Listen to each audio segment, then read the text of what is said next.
they love to help. You know, a lot of us are helpers. We're people pleasers, and there's got to be a balance. You know, there's got to be a balance between supporting your community and helping others, but also taking care of yourself. Because if you're not well, you're not able to do the things you really love. You know, if it's go be with your family or travel or you know, whatever's important to you. So when I started health coaching, I really didn't have that kind of habit-based structure in place. It was more, where is my client and where do they want to go and what changes do they need to make to get there? And that's still part of the process, but by understanding how habits work. And really this came from me being an avid book reader and podcast listener, stumbling across, you know, Atomic Habits and Good Habits, Bad Habits.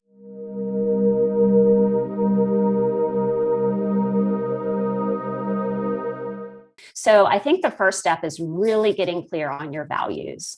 So we have to know what's most important to us and keep those values like front and center. And I mean, literally, like I have a sticky note by my computer with my top 3 values and like a little description of what they mean to me. And then also being really clear on what your why is. Like, why is it important to you to change certain habits to reach your desired outcome? You know, whatever the why is, I would say a lot of people, it's staying active as well, like with kids, grandkids, you know, wanting to be able to do things with them. And it's interesting how the why is not always, I just want to feel better. You know, normally it's like, I want these things that are outside of me to continue happening, because the idea of feeling better, I think, doesn't occur to people right away. Like, they're so used to feeling poorly that the idea of feeling better just isn't even kind of the first thing that comes to mind.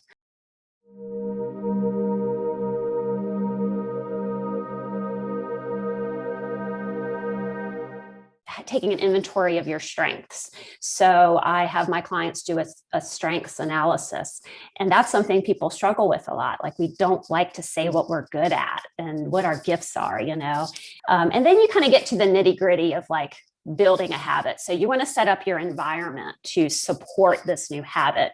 So that could look like putting foods you're trying not to eat in a separate drawer that's away from your healthier foods that you are trying to eat, like keeping them out of sight, out of mind, kind of managing your environment. It could be setting out your exercise gear the night before. You know, we've all heard that as being a good motivator.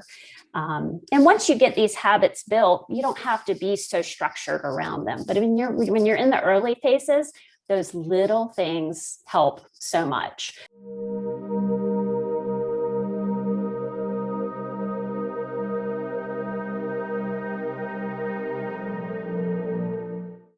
Also stacking your habit with another one. So if you've already got, you know, a habit that you want to keep, adding on to that, you know, building from there, repeating that habit as often as it makes sense and as possible. The compound effect is something that Darren Hardy talks about. And it's like little things that we do every day will grow and compound to make a big difference down the road. And we just have to be consistent and patient and like keep doing them in order to see the results, but they will come. Be clear on the rewards. You know, what are the rewards for creating this new habit? Think about all the ways it's going to positively impact your life.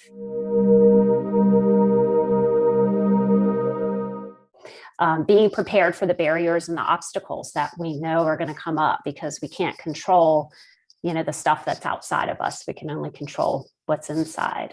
Tracking your habit is a really great idea. So you can see the visible success like on a calendar. And then accountability. So having accountability partners, you know, a coach is a great one, but you also need people, I believe, closer to you. Talk to your friends, your family members about what you're doing and get their support along the way.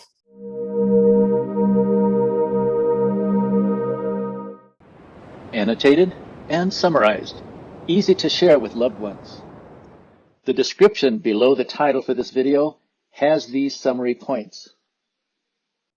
From the website doctorstotrust.com, you can view the summary notes and share, or print the PDF of those notes.